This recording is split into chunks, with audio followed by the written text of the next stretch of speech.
This is the Twilight Whispers Club. The sky dims, the wind stills, and somewhere between day and night, a story leans in to speak. These whispers aren't loud, but they stay with you. You've been invited. Lean in close and listen.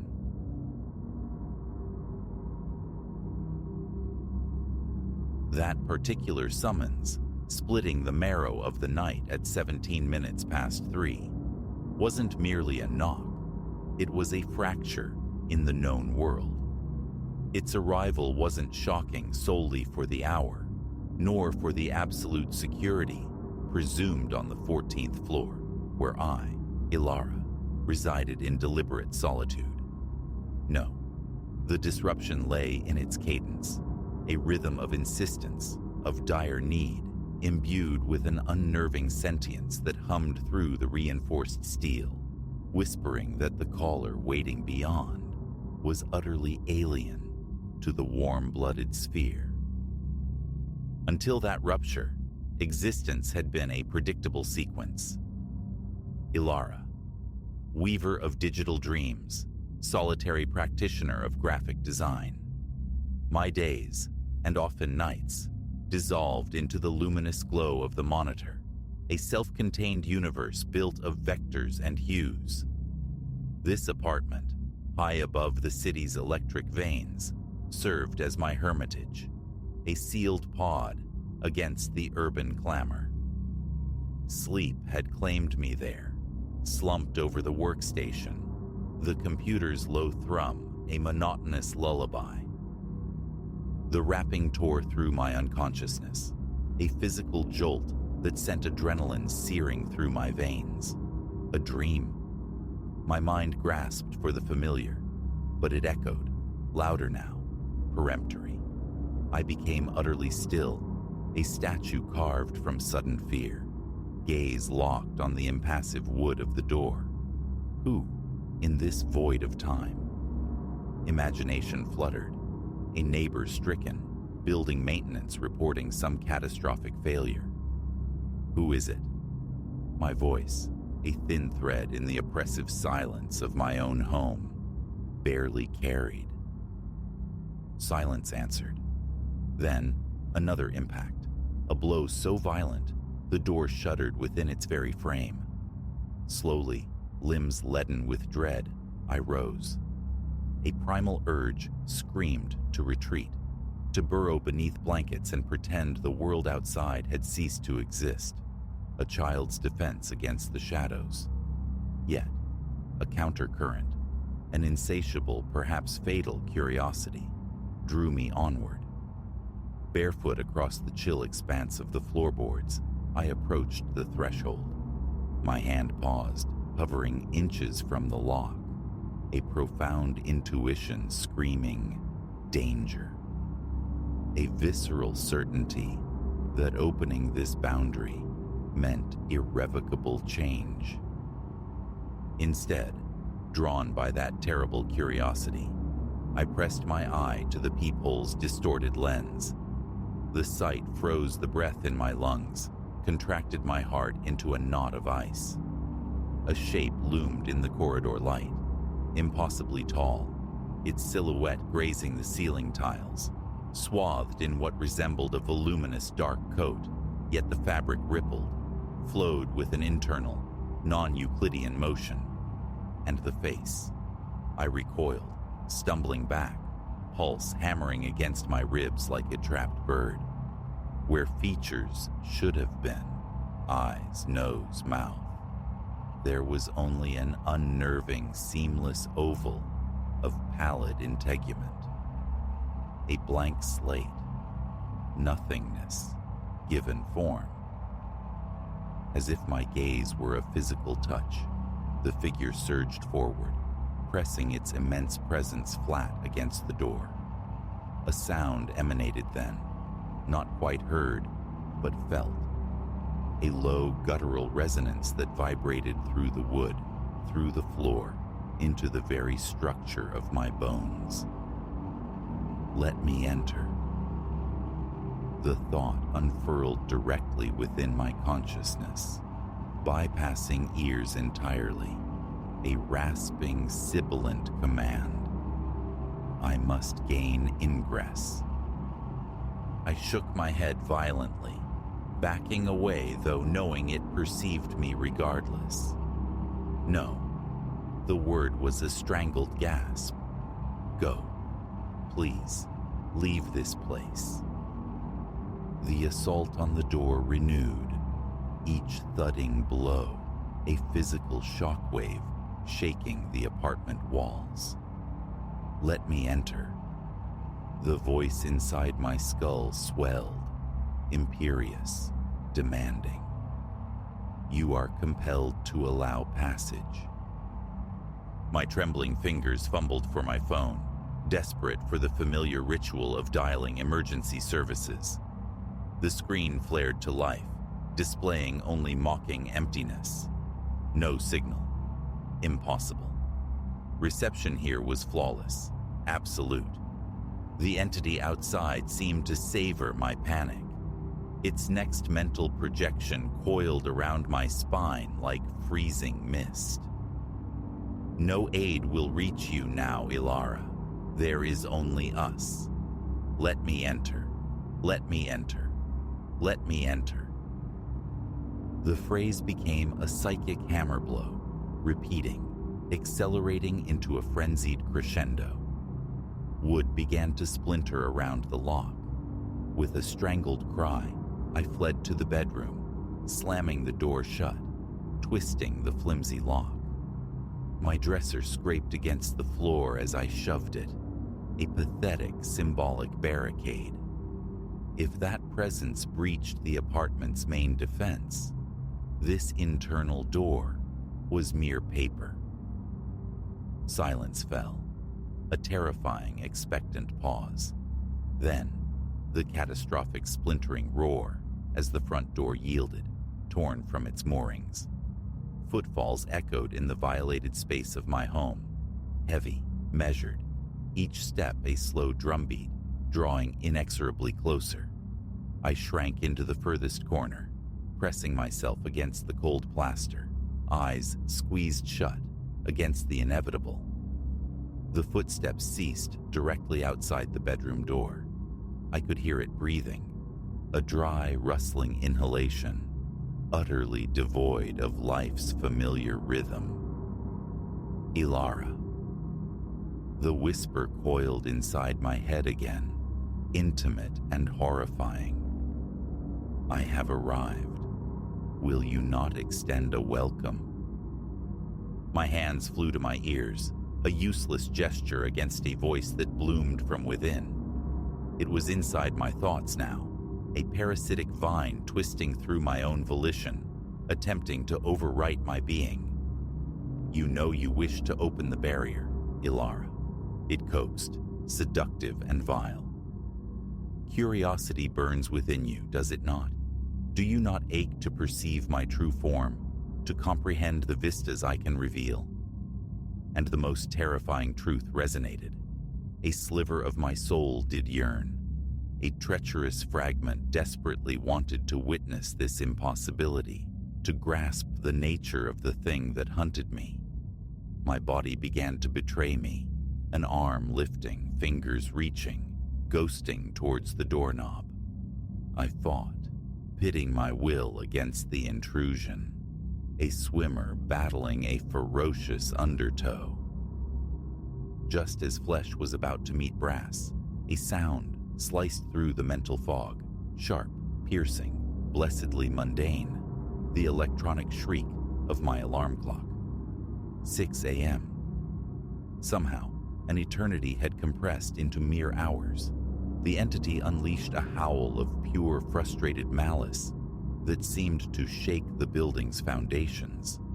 Then, as abruptly as it manifested, the presence evaporated. The suffocating pressure lifted, leaving behind only the echo of terror and the sudden stark clarity of my own thoughts. I remained huddled in that corner until the sun climbed high, pouring validating ordinary light through the window. Only then did courage return, fragile but functional. My sanctuary was desecrated. The front door hung like a broken jaw, deeply scored and violated. Furniture lay overturned, images askew on the walls. But of the visitor, no physical trace remained. I contacted the authorities, the words feeling hollow and absurd even as I spoke them, knowing the impossibility of belief. How could I articulate the faceless dread, the voice inside my mind? I scarcely believed it myself. In the ensuing days, I clung to the fiction of a hyper-realistic nightmare. But the brutalized door, the chaos of my belongings, these were tangible anchors to the horrifying reality. I fled that apartment within the week, securing a new dwelling on the ground floor, blessed with multiple points of egress. Now, salt lines the thresholds, horseshoes of cold iron hang above every entrance. Whether these small magics hold any true power against such a thing, I cannot know, but they offer a sliver of perceived defense. Yet, the truth remains. Genuine safety feels like a forgotten language. For I am burdened with the knowledge that entities exist beyond the veil, things that prowl the liminal spaces and knock upon doors in the deepest hour. Things that hunger to be invited across the threshold, and sometimes, in the quiet, vulnerable moments, a chilling question surfaces. What awaited discovery had I turned that knob? What vision? What transformation? A part of me finds solace in the not knowing, but another fragment, buried deep, still pulses with that dangerous curiosity. I live in fear that one day, that curiosity might prove the stronger impulse. So, should a rapping ever disturb your own slumber, a summons that feels too urgent, too insistent, too other, heed this warning, born of fractured reality. Do not answer. Do not even look. For once you have witnessed what waits without, once its voice takes root in your mind, escape becomes a fragile illusion. It is out there, waiting, and eventually it will knock again.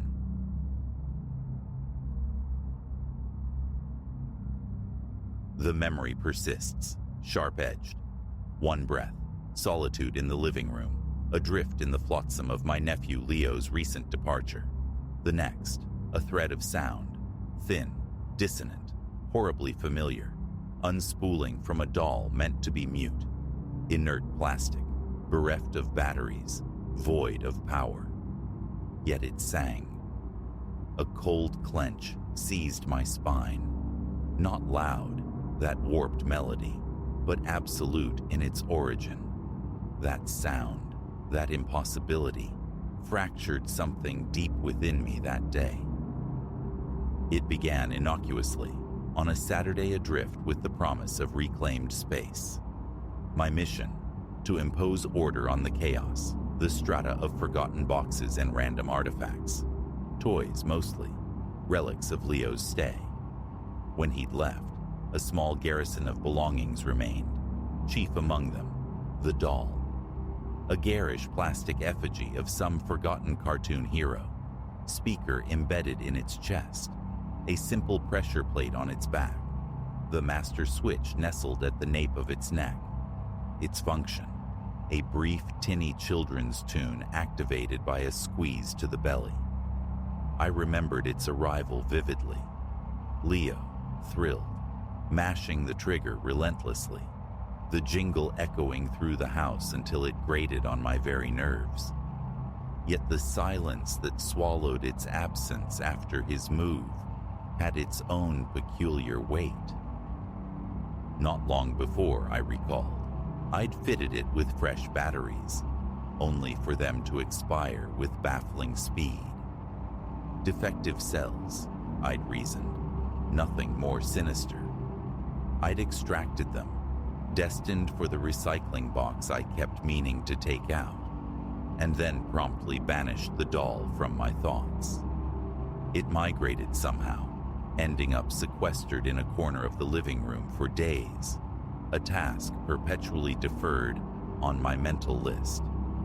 Until that morning, when I spied it prone behind the sofa, finally resolving to pack it away. I stooped, retrieving it, unexpectedly dense in my hand, its plastic shell filmed with dust that I instinctively wiped away. The battery housing on its back gaped open, a small plastic lid dangling loosely. Within, emptiness. No corroded contacts, no forgotten power source. Utterly vacant. The switch, I noted, remained firmly in the off position. A few wires inside seemed frayed, perhaps explaining the rapid battery drain I'd observed earlier. A mundane fault. Satisfied, I set the figure atop a cardboard box beside the television, planning merely to secure the flapping lid with tape before consigning it to storage. It held no significance, yet discarding it felt vaguely wrong. I turned my attention to the coffee table detritus, dated magazines, a defunct remote, scraps of paper. The living room breathed quietly around me, filled only by the low thrum of the kitchen refrigerator and the distant whine of a neighbor's lawnmower. A typical Saturday tedium. My gaze drifted back towards the box near the television. As I moved closer, a flicker of sound, soft, mangled, less than a second long, pricked the air. So fleeting, I nearly dismissed it as an auditory illusion. Then it came again, sustained for a fragile moment longer. A distorted electronic bleat, the noise of circuitry laboring against impossibility. My focus snapped to the doll. Unmistakably, the sound emanated from its plastic form. A sudden paralysis gripped me. My arms felt leaden. My pulse quickened, a frantic drum against my ribs. Impossible, my mind insisted. No power. But the sound persisted, stuttering in brief, abortive phrases, as if wrestling that familiar children's tune from the ether, only to lose its grip repeatedly. Drawn by a morbid curiosity, I edged nearer. The sound gained a fragile clarity. Yes, the melody I remembered, but warped, sluggish, painfully out of key. I lifted the doll. Against my fingertips, the plastic over the speaker grill pulsed with faint vibrations. Each note emerged deformed, like the ghost of a tune played on a shattered music box. A parched dryness filled my mouth. A chill traced its way across my shoulders, snaking up my neck. With trembling fingers, I turned the figure over, forced the battery compartment open once more, peered inside. Still empty, just bare contacts and those slightly frayed wires. A tremor started in my hand. Residual charge, some capacitor holding onto a phantom spark. The rationalizations felt thin, nonsensical. The doll had been inert for days, yet the sound continued its halting performance, a broken sequence of notes flirting with the melody's opening bars, pausing, restarting, the pitch wavering as if caught in a digital death rattle. The wrongness of it settled deep in my gut, a profound unease. I placed the doll carefully on the coffee table, retreating a step, watching it. My breath came faster now, my chest hitching as if I'd run a race. One impulse screamed to snatch it up, hurl it into the outdoor bin. Yet another part, a morbid fascination laced with profound disquiet, held me captive. I would watch, wait for it to cease. But it didn't, not immediately. I circled it, crouched low, examining the back once more. Switch, definitively off. No conceivable power source. Tentatively, I tapped the plastic near the speaker.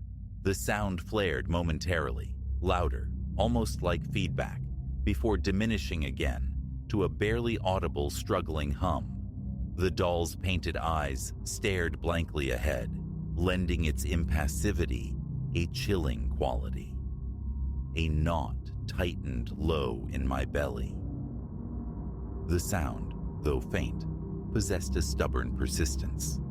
For a few seconds, the fractured melody coalesced, achieving a fleeting, recognizable form, as if it had finally grasped the sequence.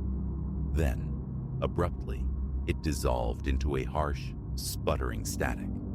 Less music, more the grinding complaint of tortured mechanics. Beads of sweat prickled my palms. I swallowed against the dryness in my throat, my thoughts scattering like startled birds. My gaze darted towards the hallway, a primal instinct seeking witness, confirmation. But the house remained empty. My family, Ilara and Mark, were out, running errands. I was utterly alone. A strange conflict arose, a desperate wish for another presence to validate this absurdity, warring with a profound relief that no one else was there to see my mounting fear. Compulsively, I lifted the doll again, pressed its belly trigger point several times. It made no difference. The garbled notes continued their autonomous performance. I raised it closer, bringing the speaker grill near my ear. Beneath the static, a faint, high-pitched whirring became audible, like a minuscule motor attempting to turn with insufficient current. The melody devolved further, slowing into a sequence of random electronic pops and clicks, the death throes of a program starved of energy. The entire event lasted perhaps half a minute, yet each second stretched, amplified by a hammering anxiety. And then, as abruptly as it had begun, silence fell. I remained motionless, the doll pressed to my ear, listening into the void. Nothing. No whir, no crackle, no electronic gasp. Utter silence, as if a switch had been definitively thrown. I pressed the belly again. Still nothing. A gentle shake yielded only the rattle of loose plastic. A fraction of the tension eased from my shoulders, though my heart continued its frantic rhythm. Setting the doll back on the coffee table, I retreated, wiping my damp palms on my jeans, consciously trying to regulate my breathing. A residual coolness clung to my skin. The clock on the wall showed it was merely early afternoon. Logic scrambled for purchase. There had to be a rational explanation, I insisted internally. Residual energy stored in some capacitor, a quirk of the cheap circuitry holding a minuscule charge. My grasp of electronics was rudimentary, but surely such phenomena existed. Yet the cold certainty in my gut refused to yield to these comfortable theories. I felt compelled to verify again. I scrutinized the battery bay for any overlooked power source, a stray button cell perhaps. Nothing but the two clean metal contacts. No secret compartments revealed themselves as I turned the worn, scratched plastic figure over and over. The speaker grill, clogged with fine dust, offered no clues. Wiping it clean changed nothing. On a whim, I flicked the neck switch to on. Silence. A few more taps. Still silence. Back to off. A wave of foolishness washed over me, quickly followed by a profound, if shaky, relief. I pushed the doll aside, drew a steadying breath, and retreated to the kitchen for water. My throat felt raw. In the quiet, I could almost hear the phantom echo of those distorted notes. My eyes kept straying to the living room doorway, half convinced the performance would resume. It didn't. After a few minutes, I returned, fixing my gaze on the inert figure. Just plastic on a table. Yet looking at it sent a fresh jolt of adrenaline through me, tensing muscles I hadn't realized were clenched. It remained stubbornly silent. With a sigh, I swept the remaining clutter into a box, the need for escape suddenly urgent. Outside, the mundane warmth of the sun on my face was a balm, though a tremor persisted in my legs. I pulled out my phone, considered texting someone, anyone. Hey, a doll with no batteries just played music. The words sounded ludicrous even in my head. Returning home, I made a beeline for the living room. The doll sat undisturbed, silent. Lifting it again, I pressed it to my ear. Nothing. Its plastic felt cool now, ordinary. I set it down, resolving to tell my family upon their return. The experience demanded voice, even if it defied belief. When Mark and Alara returned later that afternoon, I waited, letting the normalcy of their arrival settle before broaching the subject. I fought to keep my voice even. Something strange happened earlier, I began, with Leo's old musical doll. Mark's expression shifted to one of mild skepticism. Strange how? I recounted the event, the spontaneous warped music, the confirmed absence of batteries. Doubt flickered plainly in his eyes. He shrugged it off. Probably just some leftover juice in the circuits, or something shorting out. Ilara murmured agreement, adding that those cheap toys often behaved erratically as they failed. I reiterated that the batteries had been physically removed days ago. They remained unconvinced, dismissing the impossibility of it playing without power. I insisted, presenting the empty compartment as evidence. Mark merely rolled his eyes, muttering about the unpredictability of cheap electronics, suggesting a charge stored deep within its components. My counter-arguments, the duration of powerlessness, the switch being off, met with polite indifference. To them, it was an anomaly, a forgettable glitch. But I knew what I had witnessed, what I had heard. Recalling it even now sends a ripple of unease across my skin. There was a precise instant, as the mangled tune briefly strengthened, when a profound dread had crystallized in my chest, a feeling distinct from simple surprise or mechanical failure. It felt directed, personal, utterly wrong, as if something had intentionally provoked that sound, however irrational that seems. Yet, wary of sounding unhinged, I let their skepticism stand. Their disbelief didn't change my reality, nor did it lessen the sudden aversion I felt towards the doll. It could not remain in the house, not like this. Doll in hand, I walked resolutely towards the outdoor refuse bin. My fingers tightened, ready to cast it away, but I paused. A strange reluctance surfaced. Guilt, perhaps. It wasn't technically broken merely, unsettling to an unnerving degree. Still, proximity felt intolerable. A compromise formed. Containment, not destruction.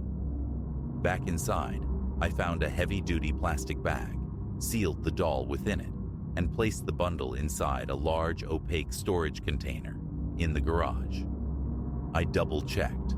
No stray batteries nearby. For good measure, I taped the doll's battery compartment firmly shut through the plastic. The container went onto a high remote shelf. Returning to the house, the solid click of the door latch felt insufficient. My heart still hammered, a ridiculous reaction to inanimate plastic. Yet the memory, The sound of those malformed notes had etched itself into my mind. I sought refuge in distraction, immersing myself in the flickering light of the television, attempting to shed the persistent disquiet. That was the final performance. The doll has remained silent since. Occasionally, the thought surfaces, retrieve it, test it, seek confirmation or final debunking, but the impulse always dies. A visceral reluctance keeps me away. It remains entombed in its plastic shroud, on its high shelf, and that feels safest. I cannot definitively explain what occurred that Saturday afternoon. A residual electrical surge, so says conventional wisdom, echoed by my family. Yet something about the experience transcended a mere malfunction. It left an indelible stain, an uncomfortable resonance that resists fading. Even recounting it now stirs a familiar tremor. I can still hear the precise cadence of that warped melody, its rise and fall like a diseased nursery rhyme. I remember the sudden chill, the tightening in my chest upon confirming the impossible. No power source. Those few seconds, filled with that broken lullaby, seemed to warp time itself. The doll's painted expression remained fixed, of course, yet in that moment, I felt irrationally certain it was mocking me with its glitching, impossible tune. That is the entirety of it. No dramatic finale, no spectral apparitions. It simply stopped, and the silence held.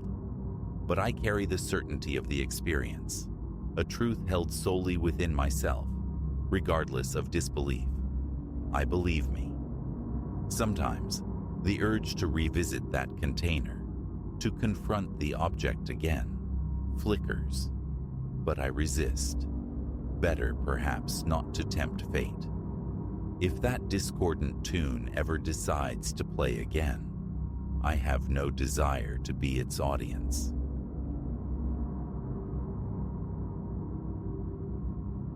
My own apartment, a space I'd carved out on the 7th floor of this time-worn building, had somehow become alien territory.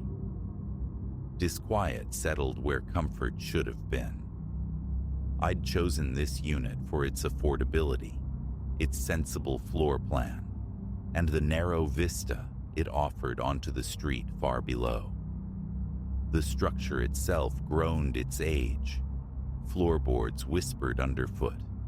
Paint surrendered in flakes along corridor corners. The elevator cage occasionally shuddered a metallic complaint, and lobby lights blinked with nervous energy. None of it fazed me initially. Months had passed in unremarkable peace since I'd moved in. Then, about 2 weeks ago, the quiet fractured. It was a Wednesday, the clock nearing 10. I was submerged in the dim quiet of my living room, the television casting flickering spectral light across the space. The window gazes out onto an empty asphalt-scarred lot across the way. A void, really. Habit dictates the curtains remain drawn tight after dark. The proximity of the neighboring building, though separated by a sliver of alleyway, always felt too close. A potential stage for unseen eyes, perhaps aided by glass. Lost in the drowsy undertow of some late-night program, I registered a faint disturbance. The heavy drape beside the window seemed to shift. A trick of tired eyes, I thought. No breeze stirred. The windows were sealed against the night air. True, the old wooden frames sometimes permitted infinitesimal drafts, but never enough to stir the thick fabric with such deliberation. I muted the television's drone. Silence descended, amplifying the quickening pulse in my ears. Unease, cold and unwelcome, pricked at me. I'm not easily rattled, but the unexplained has a way of finding the cracks. Leaning forward, Straining my eyes in the gloom, I saw it again. A distinct twitch, a subtle nudge, as if a hand, perhaps a shoulder, brushed against it from behind.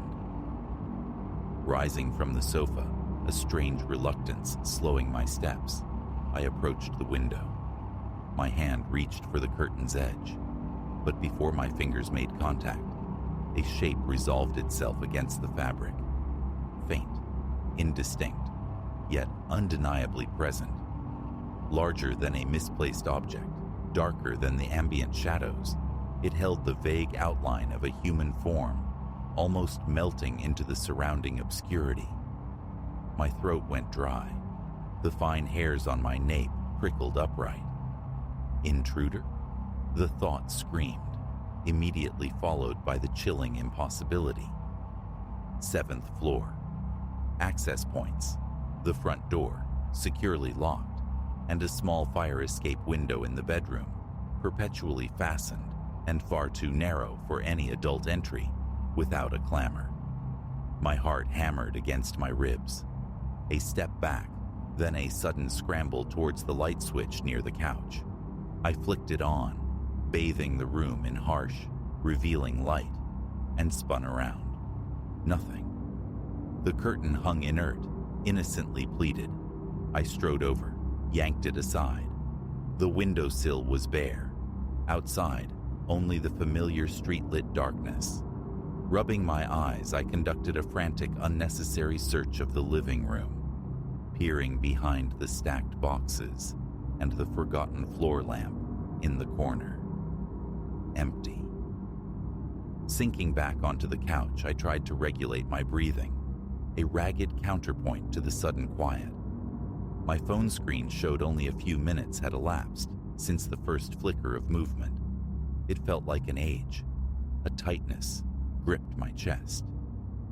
Tired, I told myself. Just tired. I killed the TV and retreated to the bedroom, willing the image away. A fleeting anomaly, surely. Yet sleep proved elusive that night. The silhouette replayed behind my closed eyelids, standing there, observing me through the thin veil of fabric. Tossing, turning, checking the glowing numerals of the clock, forcing my eyes shut against the imagined presence. When the morning alarm finally shrilled, exhaustion clung to me like a shroud. For several days, normalcy reigned. Commutes, work, microwaved solitude, evenings spent bathed in the television's glow, sometimes dim, sometimes bright. An unsettling calm settled. Then came Sunday. Returning from the grocery store around 6, laden with provisions, I stepped into the living room and froze. The curtain was slightly askew, pulled back just enough to suggest someone had been peering out. A violation of habit. I always ensured they were fully drawn before leaving, especially on weekends. Immediate sharp unease. I dropped my bags, crossed to the window, scanned the street below. Ordinary. Parked cars, a few pedestrians drifting past. Nothing amiss. My hand touched the curtain fabric. Cold. A knot tightened in my stomach. I yanked it fully closed, the rings scraping along the rod, then performed a methodical sweep of the apartment. Front door, still locked. Bedroom, undisturbed. Bathroom, vacant. Everything in its place. Nothing else out of order. I sought out Mr. Silas, the building's caretaker, a taciturn man in his 50s, often seen sweeping the corridors or monitoring the lobby. I explained my fear, the possibility of an intrusion. He listened, impassive, then stated he hadn't observed any unauthorized individuals ascending. Could the lock be compromised? He shook his head, asserting he diligently monitored the main entrances, the stairwell, the elevator feeds via camera. No one had slipped past. He was certain my unit hadn't been breached. With a vague murmur about the building's age, he turned and ambled away. The following days saw paranoia take root. Leaving for work became a ritual. Lock the door, jiggle the handle, check it again before summoning the rattling elevator. Returning each evening, my first act was to walk directly to the window. Sometimes the curtain hung undisturbed. Other times, it gaped slightly open. Not consistently, but frequently enough to fray my nerves. I devised a small test. A piece of clear tape affixed across the curtain's edge where it met the wall. 2 days later, I came home to find the tape lying curled on the floorboards. Impossible. No draft possessed the force to wrench the heavy drape aside like that. I confronted Mr. Silas again. A weary sigh this time. Nothing unusual to report. Same unwavering insistence that security was intact. No unauthorized entries past the lobby. I examined the window frames myself, searching for any minuscule sign of tampering. Nothing. One night, I decided to keep vigil. I settled onto the living room couch, lights off, television muted, waiting. Silence stretched, punctuated only by the building's nocturnal sighs. Eventually, exhaustion claimed me. I awoke abruptly around 2 a.m. The curtain. Even in the deep shadows, I could discern a definite parting down the middle. A cold dread washed over me. Heart pounding, I scrambled for the light switch. Again, the room flooded with stark illumination. I tore the curtain wide. Emptiness. The street below slept. Was I losing my grip? Sleepwalking? These weren't tendencies I possessed. A cheap webcam, perched on my desk and aimed squarely at the window, became my next recourse. I let it record through the night, then reviewed the footage bleary-eyed the next morning. Mostly static shots of the dark room, interspersed with my own restless movements before settling down. I fast-forwarded through the hours of stillness. Then, around 3:15 a.m., a flicker. The curtain moved. Subtle, yes, the webcam's resolution leaving much to be desired, but undeniable. The fabric rippled, and for a fleeting moment, the shape pushing from behind seemed terribly, unmistakably like a hand. A single deliberate motion, then stillness returned. My stomach plummeted. I replayed the segment again and again. Not imagination. Something had been there. I presented the footage to Mr. Silas. He squinted at the small screen, then shrugged. A draft, perhaps. The building settling. These old windows, he offered vaguely. Sometimes air gets trapped, moves funny. I pointed out the hand-like shape. He stared at the screen, then at me, his expression unreadable. He promised to keep a closer watch on the hallway cameras. Nothing more. Frustration gnawed at me. The urge to flee, to break the lease, warred with the practical impossibility, the cost, the explanation to my employer. I resolved to handle it myself. Every square inch of my apartment underwent scrutiny. I searched for hidden crawl spaces, loose wall panels, any architectural anomaly. Nothing. I even pressed against the hallway walls outside my door, seeking some secret access point. The building was old, certainly, but yielded no secrets. And still, the curtain moved. Some nights passed in blessed quiet. Others, while watching television, a peripheral flicker would snag my attention. A swift turn of my head. Stillness. Once, returning from the kitchen for water, having left the living room unlit, I found the curtain pulled back a full foot, as if someone had boldly craned their neck out to survey the street. My heart leaped, my hands trembling violently. as I seized the fabric and wrenched it shut. My mind raced, a frantic, futile loop of hows and whys. Online, I purchased an inexpensive motion sensor, placing it on the floor near the window. A test wave of my hand confirmed its function with a sharp beep. Silence reigned for the first few nights. Then, a Thursday, near midnight, I was drifting towards sleep in the bedroom when the sound pierced the quiet. A soft, electronic beep from the living room. Instantly awake, skin prickling, a cold sweat tracing my spine.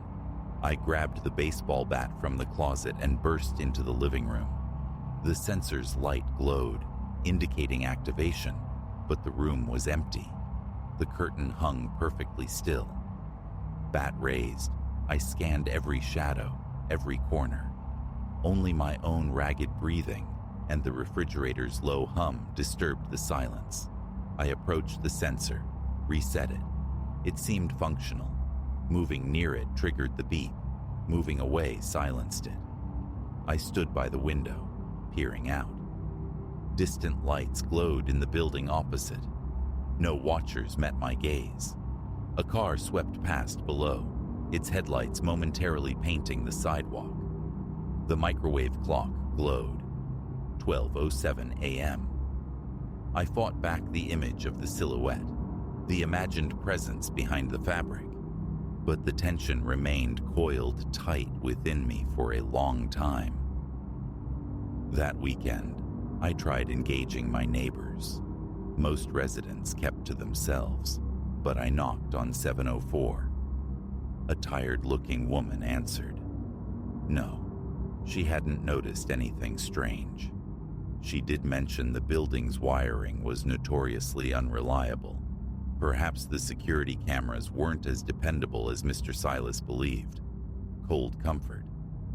The man in 710 down the hall recalled the building's past life as a hotel decades ago, suggesting some rooms might retain odd structural quirks. But my specific experience? Nothing familiar. He regarded me with an expression bordering on pity, perhaps suspicion. I thanked them both and retreated, the sense of isolation deepening.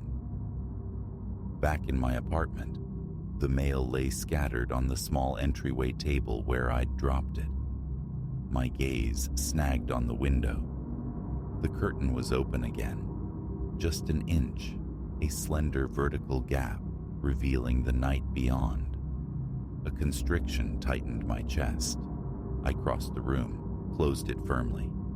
Then, the methodical check. Under the bed, behind the sofa, closets, the small utility space near the door. Nothing. A dull ache began to throb behind my eyes, born of stress. I sank onto the couch, rubbing my temples, desperately seeking a rational thread. None appeared. My breathing was too quick. I forced myself into slow, deliberate inhalations. An idea sparked. Leave the curtain wide open. Let it hang exposed. See if it moved on its own accord. I pulled it back fully and began preparing dinner, casting frequent, anxious glances towards the window. The curtain remained motionless, not even a tremor. Later, attempting sleep, the familiar creaks of the old building seemed amplified. Floorboards settling, perhaps, but each faint sound put my nerves on edge. My body remained stubbornly alert. Lying in bed, I stared at the bedroom door, its frame dimly outlined by streetlight filtering through the blinds. Darkness pooled in the corners. My heart thumped a heavy rhythm. After an hour of this strained wakefulness, I surrendered. Rising, I switched on every light in the living room, approached the window once more. The curtain hung exactly as I'd left it, wide open. A sliver of relief eased through me. I felt momentarily foolish, but as I turned to retreat, A distinct brushing sound whispered against the fabric. I froze, spun back around. Stillness. I stepped closer, peered out into the quiet street, the dark facade opposite. My own reflection stared back, tired, haunted. A sudden buzz from my pocket made me flinch violently. Just a spam text message. My hands shook. Switching off the living room lights, I returned to the bedroom, locked the door, a futile gesture, left the bedside lamp burning, and willed myself towards sleep. Saturday morning arrived, around 2 a.m., with a surge of grim determination. I needed something concrete. I spoke again with Mr. Silas about changing the locks. Permitted, he said, but at my own expense. That afternoon, armed with a new lock set from the hardware store, I replaced the old one. A small measure of control restored, though it did nothing to address the fundamental mystery.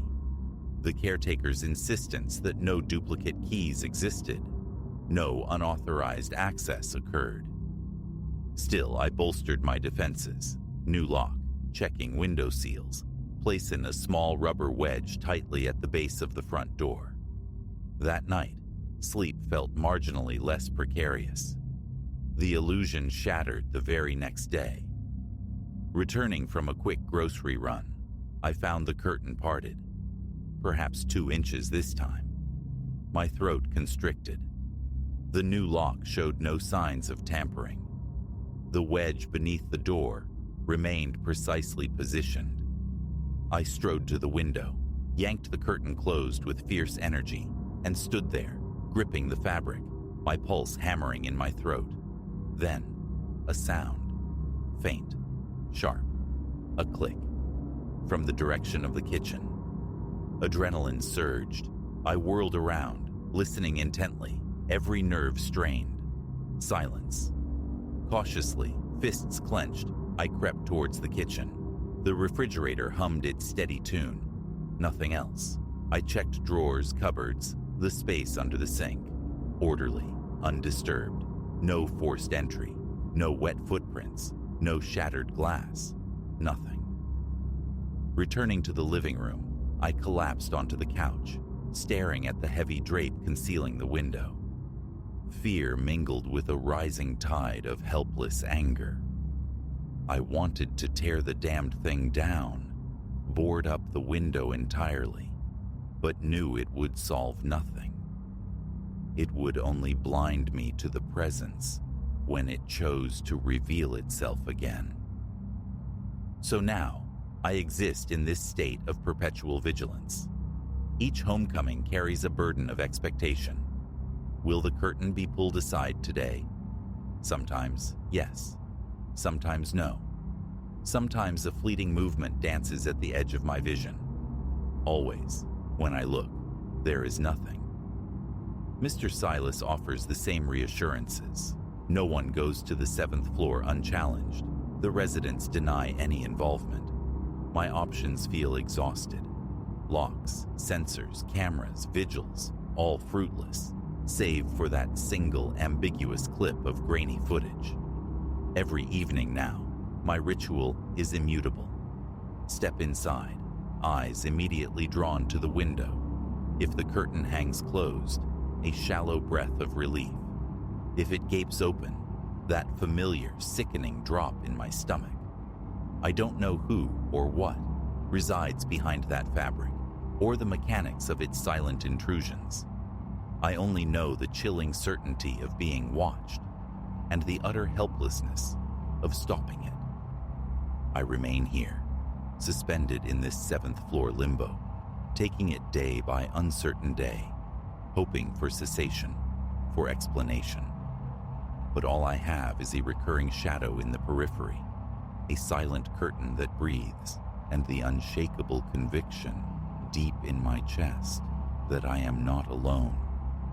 That is the shape of things. Here, in this old apartment, whenever that curtain stirs, I freeze. I listen. I watch. and I wait.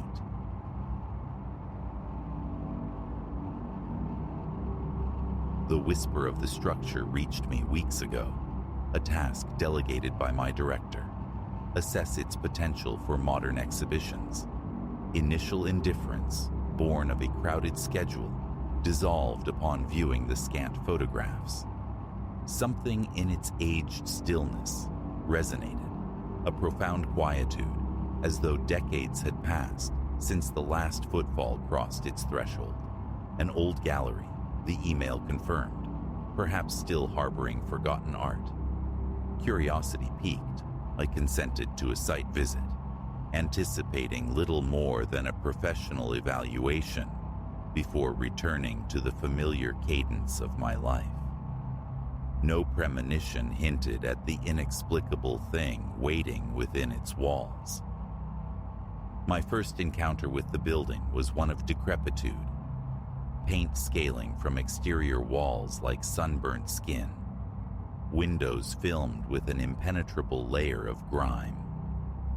The main door groaned open under my hand, releasing a breath of stale air, heavy with the scent of ossified wood and creeping mold.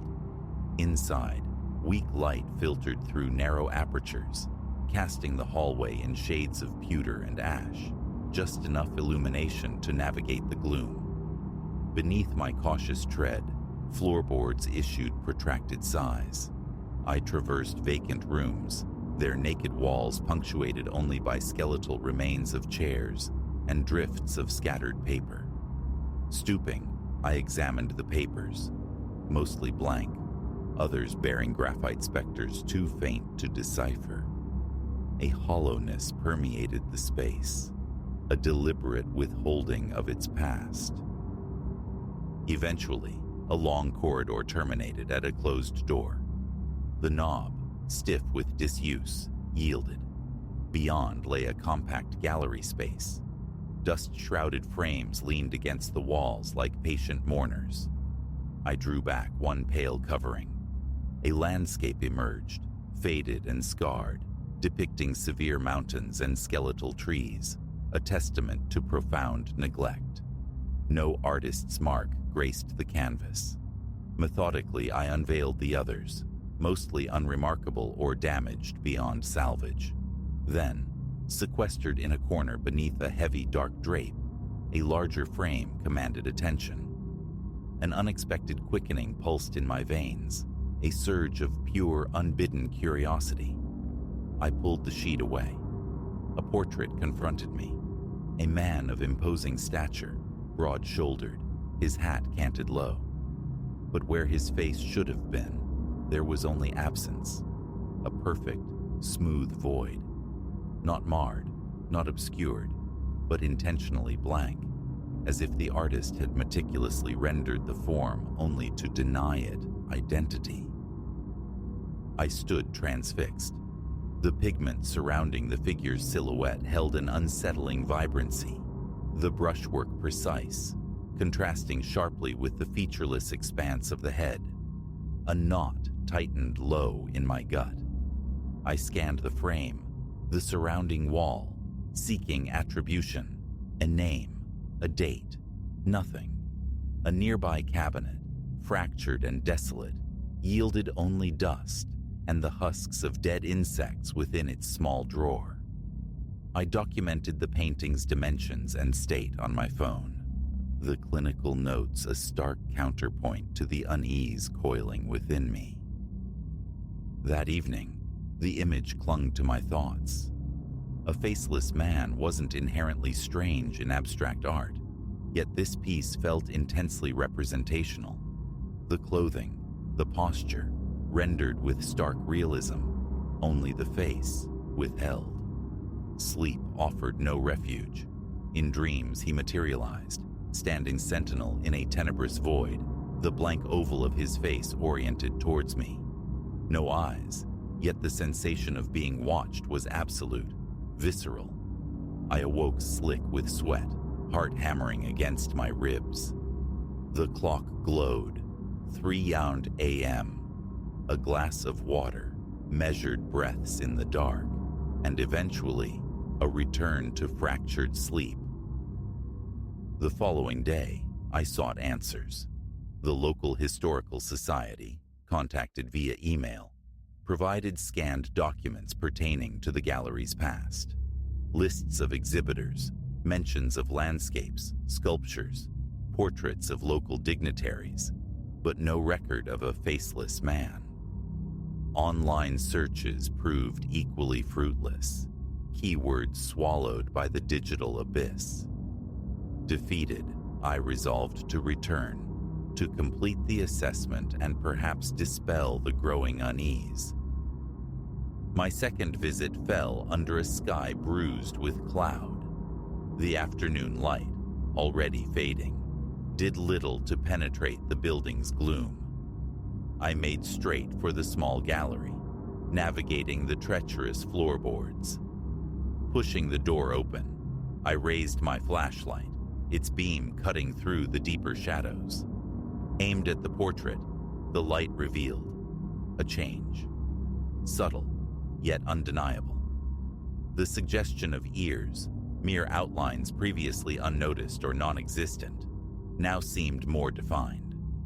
The shading along the column of the neck appeared deeper, more nuanced. A bizarre thought surfaced. Had the artist returned? I consulted my phone's notes. Blank face was recorded, but nothing about nascent ears or intensified shadows. My pulse climbed. Tentatively, I touched the canvas. The paint felt cold, inert. Yet the difference persisted.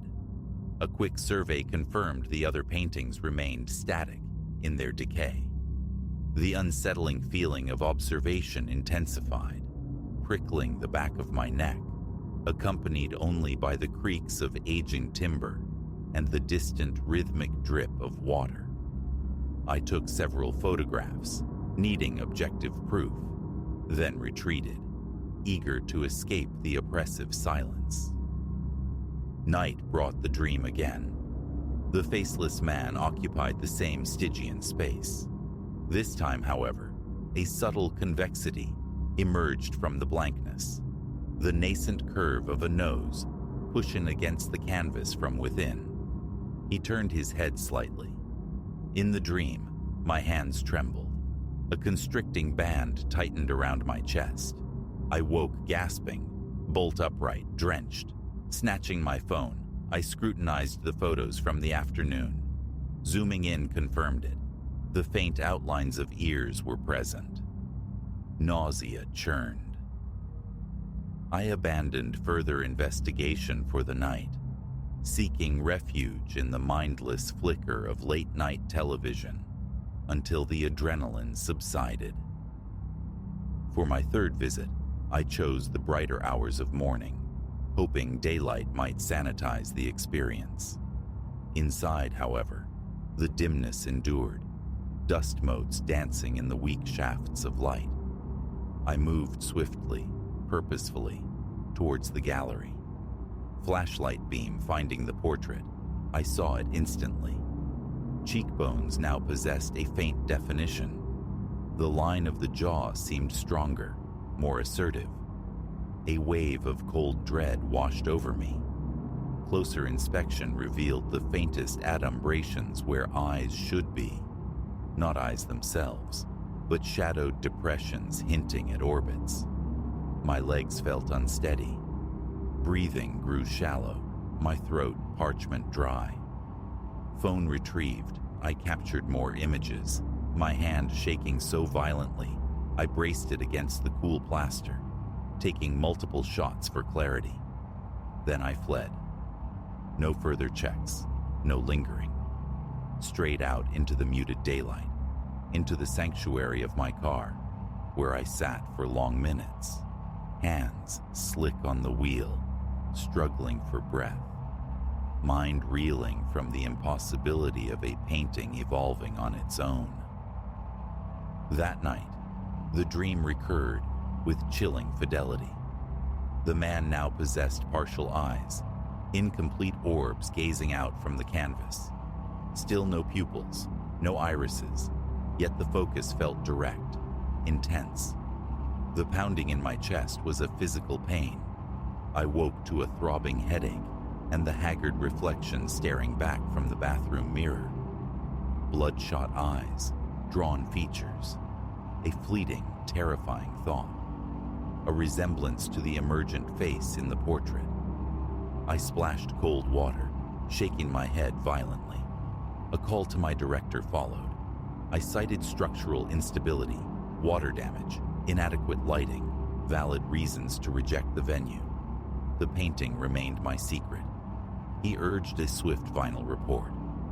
I knew, with sickening certainty, I had to return one last time.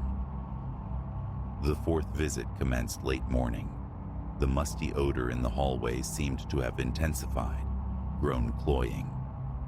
Each step towards the gallery was fraught with tension, a sour churning in my stomach, palms damp.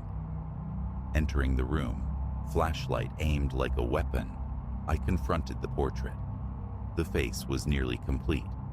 My eyes stared back at me from the canvas. My nose, the curve of my jawline, the sweep of my hair, a glacial knot formed in my chest, paralyzing me. The urge to destroy it warred with the instinct to flee, but I remained rooted, breath catching in my throat. I raised my phone, arm trembling uncontrollably, kneading the wall for support again. Click, click, click. As I began to back away, a faint scraping sound echoed in the stillness. I froze, heart hammering against my ribs. A scan of the room revealed nothing disturbed, yet the sound felt intimately close. I turned and walked, resisting the urge to run, down the long corridor and out into the tangible relief of daylight. Dizziness swept over me. In the car, gripping the wheel, the image burned behind my eyelids. My face, rendered with chilling accuracy, save for the blank, vacant eyes. That night, my apartment felt unsafe. I packed an overnight bag, sought anonymity in a nondescript motel miles away, hoping to sever the connection, break the cycle of dreams. I forced myself awake past midnight, staring numbly at streamed videos until exhaustion claimed me. It made no difference. The dream found me. The man in the painting was now my perfect replica, but for the eyes, opaque, white, devoid of life or recognition. He stared, expressionless. I woke in the sterile motel room, heart galloping, throat constricted, fingers digging into the thin sheets. Morning brought resolution. A concise report for my director. Building unsuitable, extensive repairs needed. Gallery space inadequate. No mention of the portrait. I packed my few belongings, checked out, and drove, putting miles between myself and that decaying structure, towards a friend's place in another city, 2 hours distant. The drive, the subsequent days, were spent actively suppressing the memory, rationalizing the impossible changes as figments of stress, of imagination. Yet, every time I closed my eyes, the portrait resolved itself in the darkness, my face staring back with those unnerving, empty eyes. Days have bled into a week. I haven't returned. I doubt I ever will. A lingering sensation persists, a faint awareness of the painting hanging in its solitary gloom, waiting. Sleep remains fragmented, punctuated by flashes of the evolving face.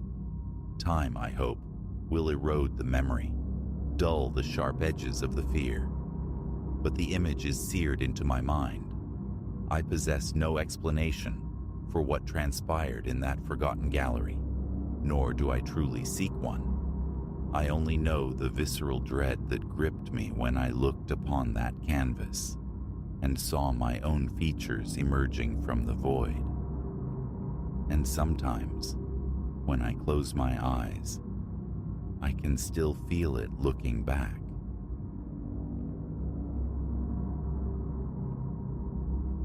By the second week beside the water, I understood the tranquility was a facade. Not mere apprehension, mind you, but the undeniable sound, deep in the night, of branches splintering under deliberate weight, describing slow circles around my isolated patch of earth.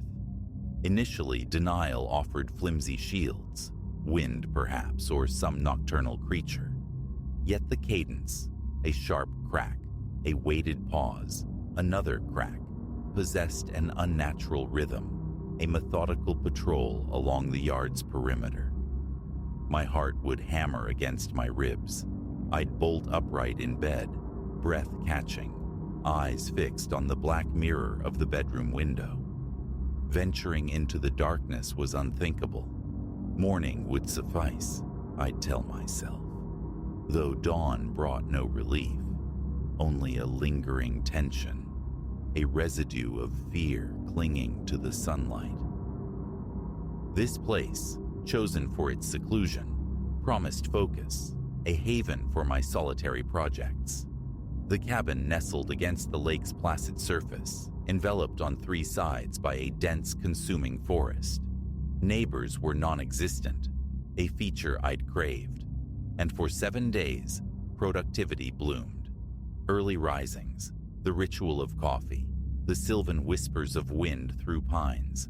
No engines, no voices, just the trinity of self, water, and woods. Perfect serenity, I'd thought. A fragile notion, swiftly dismantled. 3 days in, I discovered peculiar disturbances in the soil flanking the house. At first glance, just twigs and leaf litter, yet arranged in deliberate curving patterns. Clusters repeated this motif. Rough semicircles, crude and unsettling, dragged into existence. A chill traced my spine as I recognized a ragged trail leading from the forest's edge directly towards my dwelling. Crouching, I touched a bent twig. It snapped, the sound unnaturally loud in the stillness, echoing the nocturnal fractures. My mouth went dry. Who would be out here, orchestrating these strange arrangements in the dead of night? I attempted dismissal, gathering the debris and casting it deeper among the trees. Days later, however, new patterns materialized in the exact same location, smaller, yet echoing the shape, like footprints orbiting the house, but without discernible prints, only the evidence of something pacing, circling. A prickling sensation crawled over my arms. A wave of dizziness washed over me. Overreaction, surely. The wind, playing strange tricks. I clung to that rationale and retreated indoors. Sleep evaded me that night. The image of those earthen crescents burned behind my eyelids.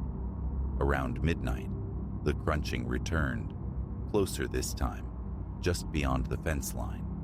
Slow, measured steps crushing stick and leaf. Flashlight clutched tight. I remained rooted inside. The simple act of opening the door, an insurmountable hurdle. I stood paralyzed in the hallway for what felt like an eternity, wrestling with the urge to see, my stomach a knot of dread, my own breathing loud in my ears. Finally, inching towards the living room window, I parted the blinds just enough to glimpse nothing but impenetrable darkness. Then, from the direction of the forest, a protracted howl tore through the silence. It wasn't wolf or coyote. I knew those sounds from childhood. This possessed an alien pitch, a resonant wrongness that raised the hairs on my neck and sent tremors through my knees. I scrambled back from the window. Morning found me seeking solace by the lake, its surface calm, indifferent. Standing there, absorbing the gentle lapping of water against the shore, my gaze drifted left, towards a thicket of reeds near the water's edge. A tall form stood motionless, perhaps 60 feet distant, It appeared cloaked in something dark and wet, moss possibly, or thick algae. Its arms hung low, unnaturally long, its legs seemingly elongated beyond human proportions. I froze, transfixed, scalp tingling, chest constricting. I blinked, hard, and the shape vanished. Only a subtle ripple disturbed the water where it had stood. Sweat beaded on my forehead. I rushed to the spot, heart pounding, but found nothing save the reeds swaying innocently in the breeze. But there, etched into the muddy bank, were wet impressions. Large, elongated ovals, lacking the distinct shape of human feet or animal paws. My pulse hammered against my temples. Forcing myself to crouch, I examined them. They led away from the shore, disappearing into the dense undergrowth. A damp, fetid odor reached me. Rotting leaves commingled with the stench of stagnant water. I followed the strange tracks until they met the wall of trees, venturing a few steps into the shadowed interior before the trail dissolved completely. That night, the living room lights blazed. Concentration fractured. My thoughts circled obsessively around the footprints. Old movies offered little distraction. Every external rustle, every sigh of the wind commanded my attention, finger hovering over the pause button. Then, near midnight, a flicker of movement registered at the periphery of my vision, by the side window. I leaped up, my heart vaulting into my throat. Approaching cautiously, I peered out into the blackness. Nothing visible, but the glass bore a faint, greasy smudge, as if something had pressed against it. My hand began to tremble. I checked the lock, then compulsively toured the house, verifying every door, every window, all secure. Yet the feeling of exposure, of vulnerability, remained potent. The subsequent days passed without direct sightings, but each dawn revealed fresh evidence of nocturnal visits. Scattered leaves formed bizarre constellations. More branches lay arranged in those unsettling half-circles. Some nights brought the return of that strange, unnerving howl. Others featured faint, rhythmic clicking sounds emanating from the woods like stones tapped together.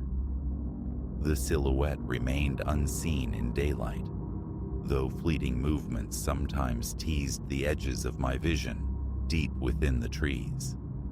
I began leaving every light burning throughout the night, both inside and out, supplementing this defense with motion sensor floodlights in the backyard. Surely, the sudden glare would deter whatever lurked nearby. The following night, however, I awoke to the rhythmic click-clack of the floodlight, switching on, then off, then on again, relentlessly. Pulling on a jacket over my pajamas, I crept to the back door, easing it open a mere crack. The floodlight blazed, illuminating the yard in stark relief against the distant black tree line. Then, darkness. 30 seconds of silence, then light flooded the space again. The yard was empty, every nerve strained, listening, a dull pulse throbbing in my temples. Waiting, the cold night air biting at my face, my breath escaping in shallow puffs. I risked a few steps onto the porch. The sensor triggered once more, bathing the lawn in harsh light, and I saw it. Near the far fence line, the tall shape, draped in its mantle of dark moss or algae. It stood utterly still, facing me. I couldn't discern features, only the elongated silhouette of its head, perhaps covered or misshapen, and those impossibly long arms hanging limp past its hips. A difficult swallow. Raising my flashlight, I thumbed it on, directing the beam towards the fence. The creature moved with a speed that blurred perception, sliding behind the broad trunk of an oak. A fleeting impression of a slick, dark limb vanished into the shadows. My throat constricted. 2 more hesitant steps forward, flashlight beams sweeping the area. Nothing. My skin felt paradoxically hot despite the chill air. The frantic beat of my heart echoed in my ears. I retreated backward into the house, slammed the bolt home, and stood pressed against the hallway wall, eyes wide, stinging from lack of blinking. Minutes passed in strained silence. No further movement. When I finally returned to bed, sleep was impossible. I lay atop the covers, fully clothed, staring at the ceiling until, just as exhaustion threatened, the howl sounded again. Distant, yet potent enough to twist my insides. Come morning, I resolved to probe the forest itself, believing daylight offered a shield of safety. Clad in sturdy boots, gripping a long, heavy stick for meager defense, I stepped beneath the canopy. The air cooled instantly, rich with the scent of damp earth. I moved with deliberate slowness, pausing frequently, listening. Birdsong punctuated the quiet. Branches occasionally shifted in the breeze. Nothing seemed amiss initially.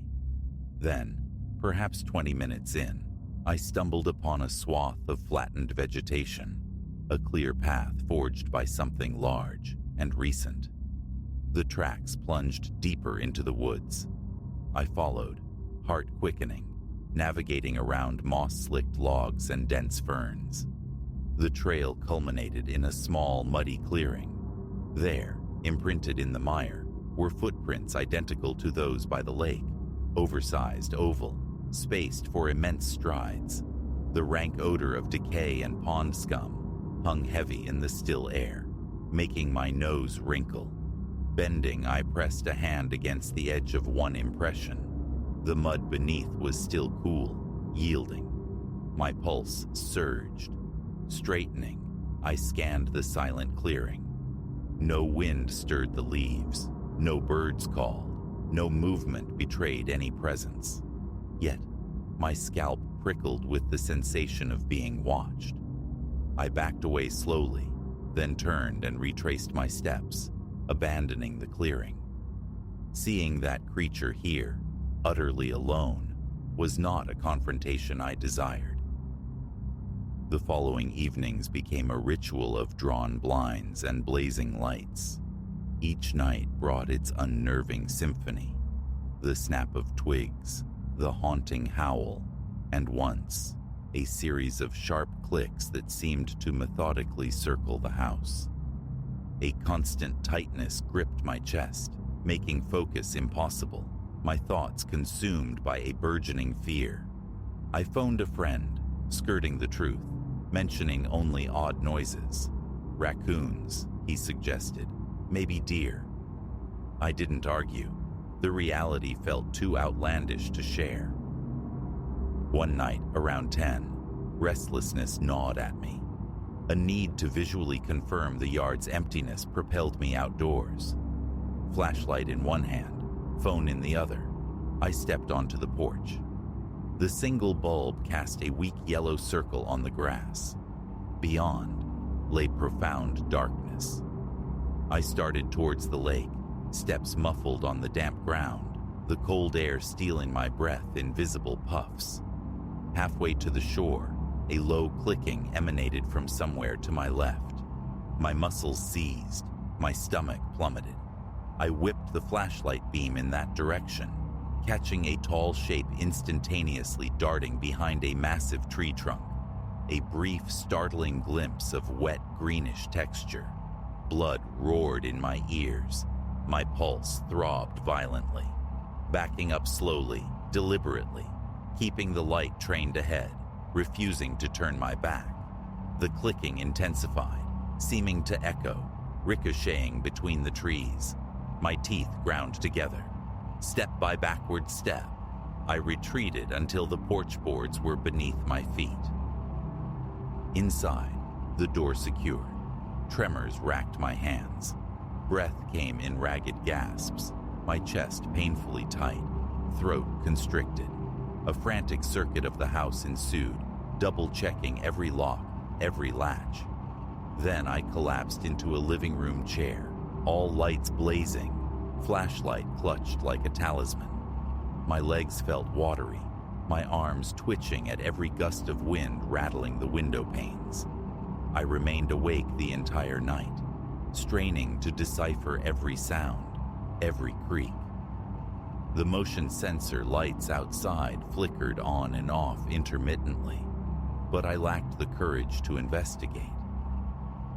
Now, dusk itself triggers a physical reaction.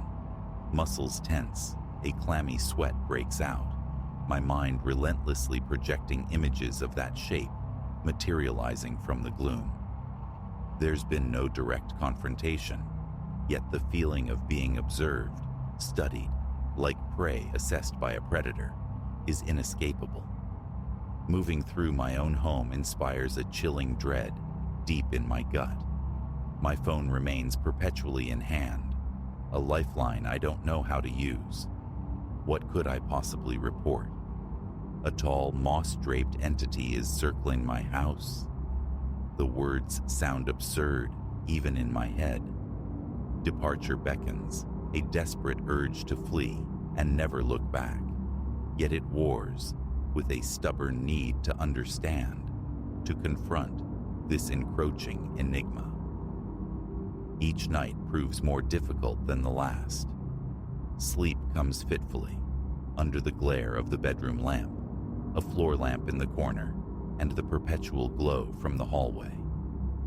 Darkness in the doorway is a terror I refuse to invite unprepared. Light offers scant protection, I know, but it's a psychological balm. Daily, I patrol the property's edge, searching for tracks.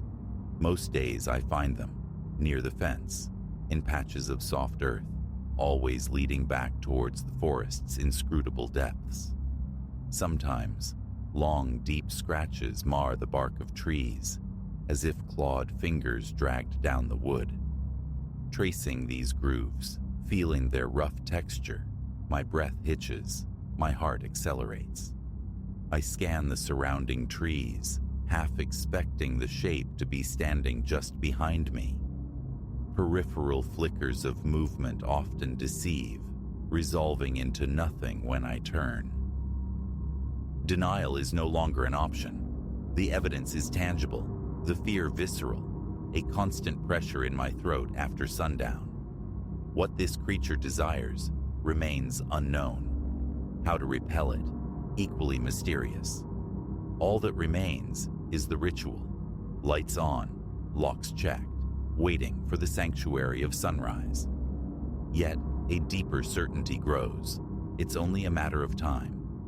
Time before it tires of the periphery, before it draws closer. Every evening, peering through the window, I wrestle with the chilling question. Is tonight the night it steps fully into the yard, onto the porch? Perhaps even tests the door. The thought lands like a blow, leaving me perpetually poised on the precipice of panic. Right now, ensconced in the living room's artificial daylight, writing this is the sole anchor against the tide of fear. Outside, the wind gathers strength. The motion sensor light punctuates the darkness with irregular flashes. Branches scrape against the siding. My eyes dart constantly towards the windows. My mouth is parched. Swallowing feels laborious. A chill creeps into my fingertips. I am waiting for the shape to resolve itself from the shadows. I cannot see it, not yet, but its presence feels palpable, perhaps lurking just beyond the light's reach, behind a familiar tree, or crouched beneath the deck, listening, learning my rhythms. I cannot cease contemplating the next time necessity forces me outside after dark, haunted by the chilling premonition that it will be there, waiting, and the sickening awareness that my endurance is finite.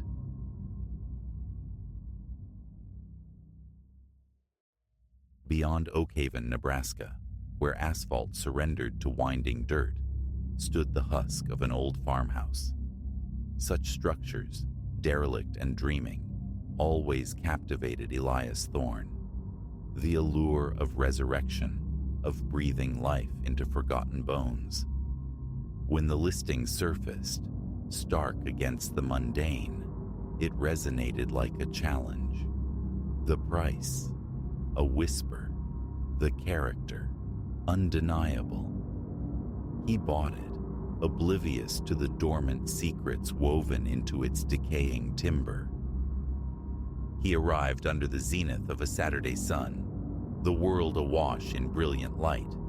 Immense fields, tapestries of corn and wheat, hemmed the property, their earthy perfume heavy on the air. The house itself, a two-story sentinel, shed flakes of white paint, like sunburnt skin. Vacant window sockets stared, some crudely blinded with plywood. The front porch slumped, weary from decades of solitude. Elias parked his truck, the tires grinding gravel in the profound quiet. Approaching the threshold, an inexplicable tremor traced his spine. Here, despite the sun's warmth, the air held a distinct chill. He grasped the heavy wooden door, wrestling it open against the resistance of time. Its groan echoed across the vacant yard, a sound of deep-seated reluctance. Inside, darkness clung like velvet, thick with dust motes dancing in the spears of light, piercing broken panes. Long, distorted shadows stretched across the floorboards. Elias entered, depositing his toolbox near the shadowed maw of the staircase.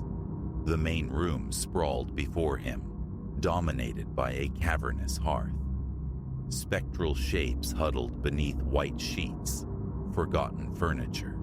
He tugged a covering from one, revealing the worn velvet carcass of a sofa beneath. The damp, fungal breath of neglect assailed his nostrils. He resolved to begin the cleansing, yet an unseen current made him hesitate. A door stood at the room's far end, cracked open just enough to invite intrusion. Drawn by an insistent curiosity, he pushed it wider. A narrow corridor stretched toward the house's rear, its walls adorned with crookedly hung portraits.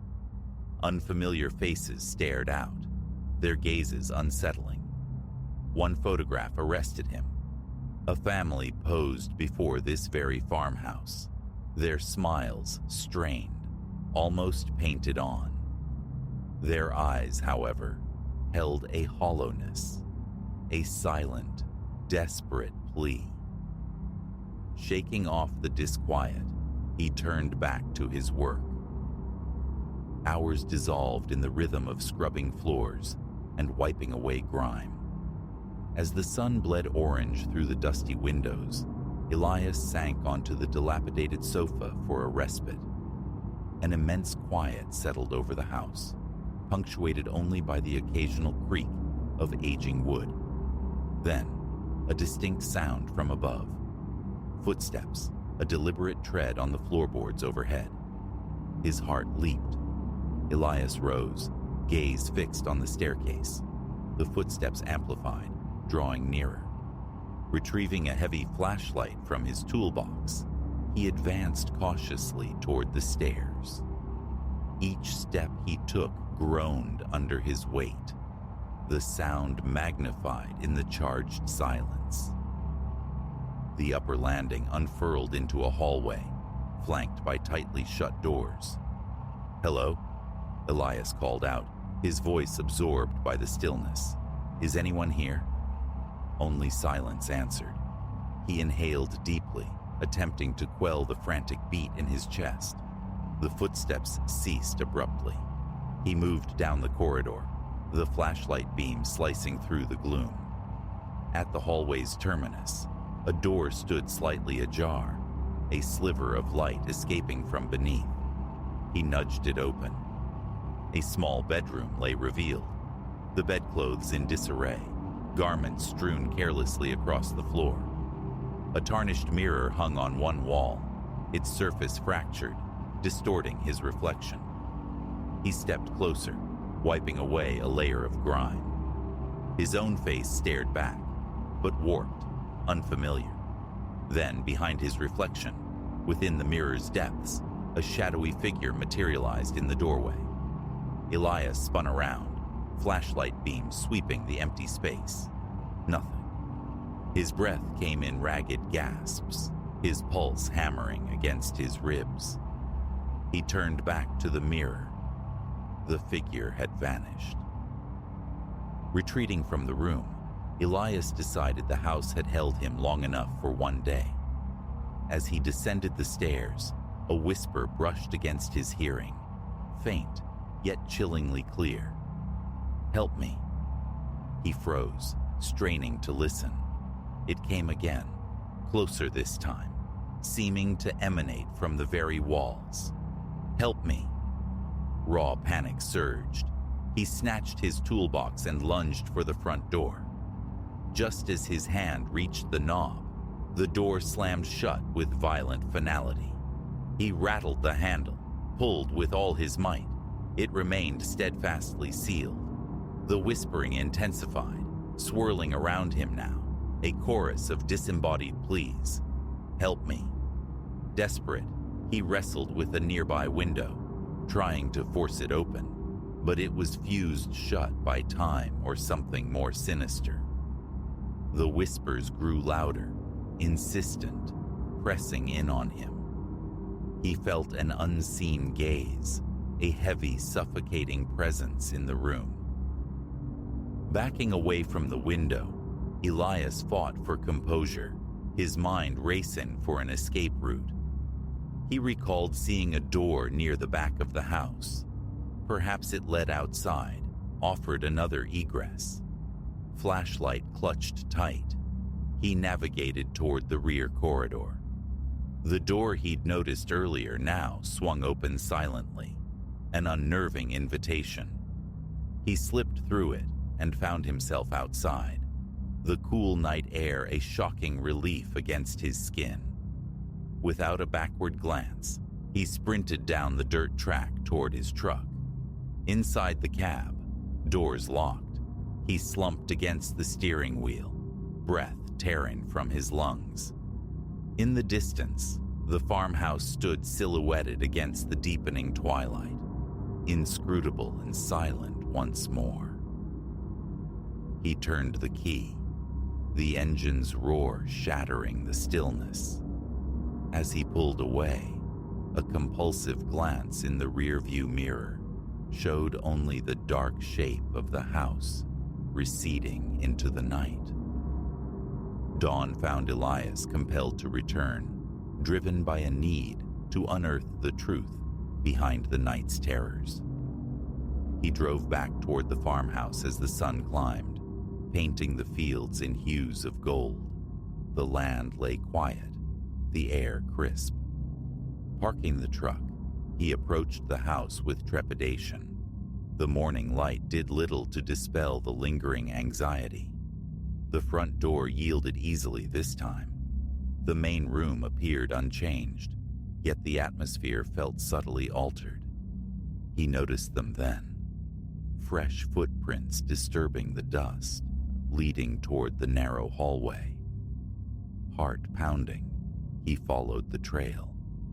It ended at the back door he'd escaped through, which stood open again, beckoning him toward the basement entrance beside it. The basement door, previously ignored, was now unlocked. Elias descended the narrow steps, his flashlight beam cutting through the subterranean gloom. The air hung cool and damp, thick with the scent of earth and mold. Tools and shrouded furniture occupied the corners, relics of a forgotten life. But it was a small, dark chest in the center of the earthen floor that commanded his attention. He drew closer, the light revealing intricate carvings across its lid, clearly old, perhaps an heirloom. Kneeling, he lifted the heavy lid. Inside lay a cache of bundled letters and faded photographs. Sifting through them, he began to piece together the story of the previous occupant, a man named Silas Croft. The letters spoke of mounting financial burdens, of bitter family disputes. One missive alluded obliquely to a disappearance, Silas's wife, Ilara, who had vanished without a trace some years before. The photographs depicted a family radiating happiness, now tragically overshadowed by the enigma of Ilara's fate. A profound chill settled over Elias. The house guarded secrets Silas himself could not, or would not, divulge. As he finished reading the last brittle letter, the basement door slammed shut above him. Elias recoiled, the flashlight beam momentarily flickering. The whispers returned, louder now, imbued with a desperate urgency. "Help me." The plea echoed off the cold concrete walls. He scrambled to his feet, clutching the letters, his mind struggling to connect the spectral voice with the woman in the photographs. A subtle shift in the shadows behind him made him turn.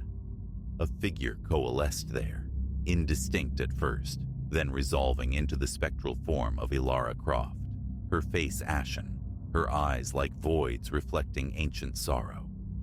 She drifted toward him, her movement utterly silent. Elias instinctively stepped back. "What do you want?" he managed, his voice trembling. She extended a translucent hand, which passed ethereally through his own.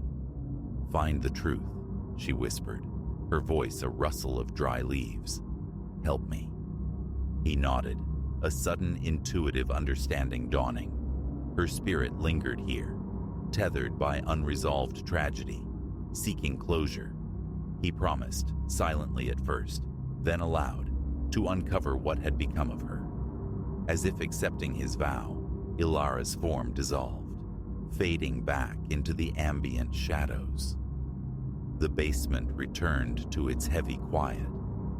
The door clicked open. Elias rushed up the stairs, a newfound resolve hardening within him. Over the ensuing weeks, Elias immersed himself in the shadowed history of Silas Croft, hunting for any clue related to Ilara's vanishing. He haunted the Oakhaven local library, poring over brittle newspaper archives and public records. Most accounts were frustratingly vague, but he unearthed a brief report mentioning a suspicious vehicle observed near the Croft farmhouse around the time Ilara went missing. The trail went cold. No arrests were ever made. Convinced the house itself held more answers, he decided to search it again. One evening, as dusk painted long, skeletal shadows across the property, he returned, flashlight ready. He descended into the basement, the air still thick with unspoken history. He examined the chest once more, probing its interior, running his fingers along the seams. Behind a stack of rust-pocked tools, his fingers brushed against uneven wood, a cleverly hidden compartment. Inside lay a small, dust-coated journal. He opened it carefully. Silas Croft's cramped handwriting filled the pages. He wrote of escalating paranoia, of being watched by someone he dared not name, someone he deeply mistrusted. The final entry was a frantic scrawl, referencing Ilara's sudden absence and his own devastating inability to protect her.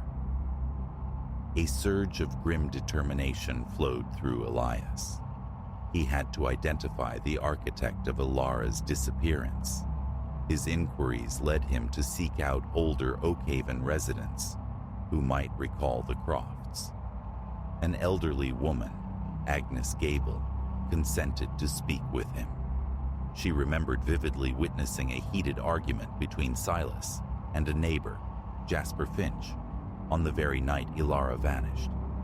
Elias located Jasper, now living a quiet life in a neighboring town. Arriving at his modest home, Elias found an older man, his face etched with the map of years and a deep-seated regret. Elias approached cautiously, presenting the journal, explaining his quest. Recognition and sorrow flared in Jasper's eyes. Silas was a decent man, Jasper murmured, his voice heavy with the past. But Ilara, she had her own burdens. They were planning to leave, you see, start over somewhere new. That night, things got heated. It wasn't meant to happen. But Ilara, she was just gone. Elias pressed for specifics, but Jasper shook his head, his gaze distant. I can't recall clearly. It's all fog now. Though lacking a confession, Elias felt palpably closer to the truth. He returned to the farmhouse, sensing Ilara's spectral presence, an encouraging pressure urging him onward. He decided to conduct a simple ceremony, a gesture of release, hoping to grant her spirit the peace it craved. He arranged candles around the basement, placing the letters and Silas's journal in the center. Speaking softly, he recounted Ilara's story as he understood it, voicing his desire to help her find rest. As he spoke, the air grew markedly colder, the whispers rising around him, not in fear, but in acknowledgement. Ilara manifested again, her form clearer, more defined than before. Thank you, she breathed, the words carrying a profound sense of release.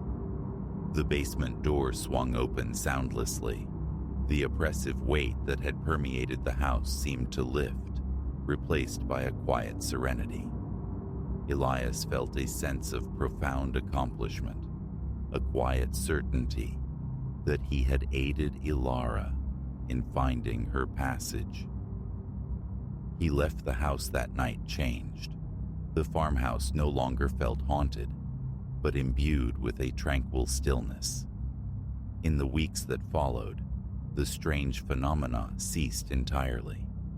The whispers dissolved into silence, and the memory of Ilara's presence became a comforting echo rather than a source of dread. Elias continued his restoration work, pouring his energy into resurrecting the house, fulfilling the dream Silas and Ilara never realized. One evening, putting the finishing touches on the main room, he noticed the family photograph, now cleaned and resting upright on the mantelpiece. A warmth spread through him. Ilara's spirit, he knew, was finally at peace. The farmhouse, once a repository of abandonment and sorrowful secrets, was slowly transforming into a vessel of hope, a place for new beginnings.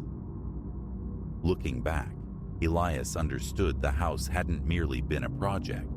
It had, in some inexplicable way, chosen him. Aiding Ilara had not only untangled the threads of her tragic disappearance, but had inadvertently given him a renewed sense of purpose. The farmhouse stood, a monument to its past, now inextricably woven with his present. He knew he would forever feel a connection to the family who had suffered within its walls, their narrative now an indelible part of the home's soul. The renovation took many months, yet he never truly felt alone. Faint sounds sometimes surfaced, a soft footfall on the stairs, a barely audible sigh on the breeze, but they no longer inspired fear. They were merely echoes, gentle reminders of the journey undertaken within these walls.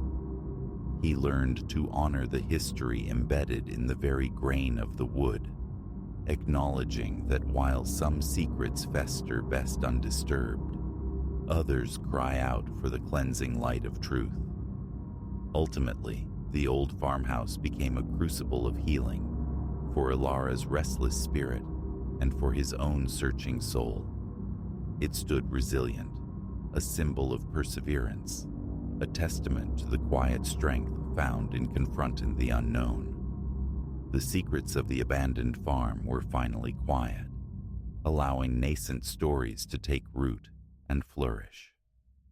Standing on the porch one evening, watching the sun dip below the horizon, bathing the fields in liquid gold, Elias felt an unfamiliar peace settle over him. The farmhouse, once synonymous with mystery and fear, was finally, truly, a home. He had embraced the challenge, unearthed the truth, and in doing so, found not a haunting, but a path forward.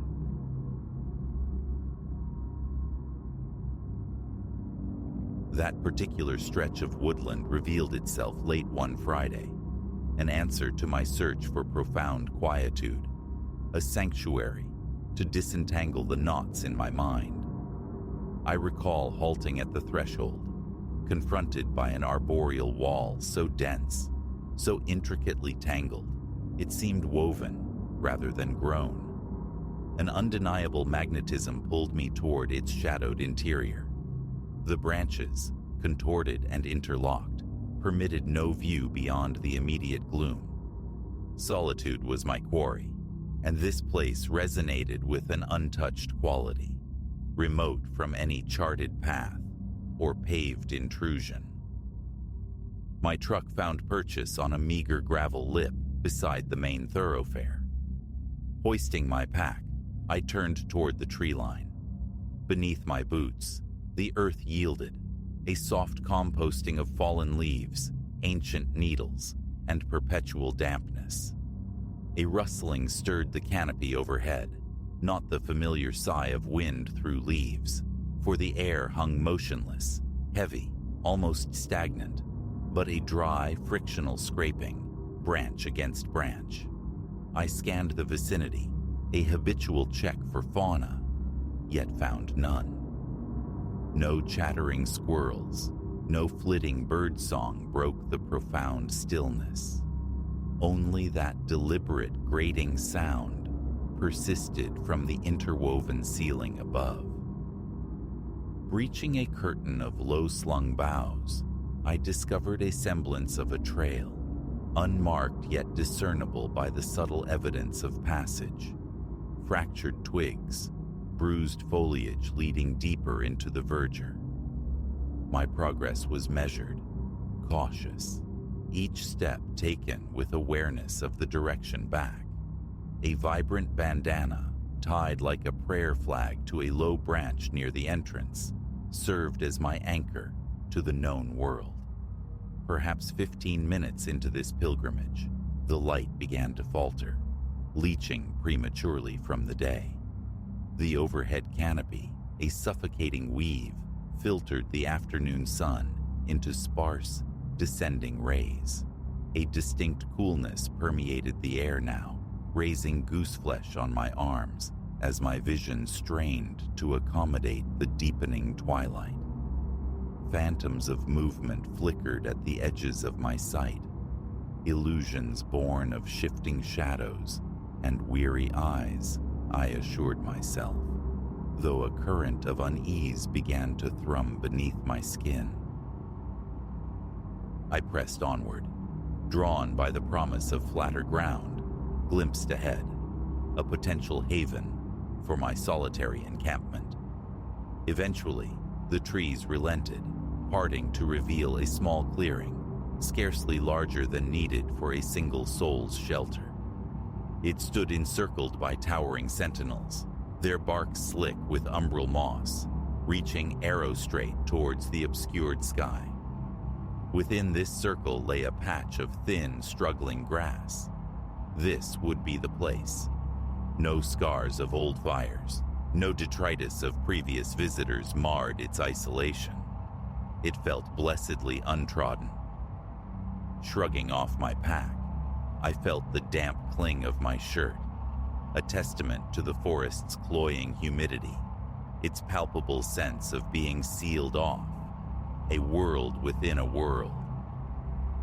A moment to reclaim my breath, my pulse hammering a heavy rhythm against my eardrums.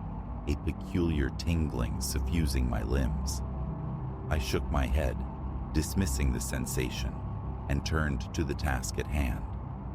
The ground sheet unfurled, the diminutive tent took shape, and I began assembling stones into a crude fire ring. Fire, usually a comfort, a beacon against the encroaching night, felt ambiguous here. Would it ward off the shadows, or merely animate them into grotesque dancers? As I positioned the last rock, a whisper brushed my ear, faint, sibilant, seeming to emanate from directly behind me. I spun around. Nothing. Then it breathed again, this time from my left. Indecipherable, yet possessing the cadence of speech, a language utterly alien, its rhythm hypnotic, tightening my scalp. My gaze swept the impassive trees. Stillness reigned. I strained to listen, wondering if a stray breeze carried distant voices, but the sound felt intimate, woven among the very trunks surrounding me. I paced the clearing's edge, peering into the dense undergrowth, half expecting a hidden prankster, a fellow hiker lost or mischievous. Emptiness answered. The whispering ceased, leaving a silence now rendered profound, almost accusatory. I stood frozen, breath caught, waiting. My heart knocked against my ribs. After several taut seconds where nothing stirred, I retreated to my nascent camp. Inside the tent, I arranged my essentials within arm's reach. Sleeping bag unfurled, flashlight, knife, water bottle.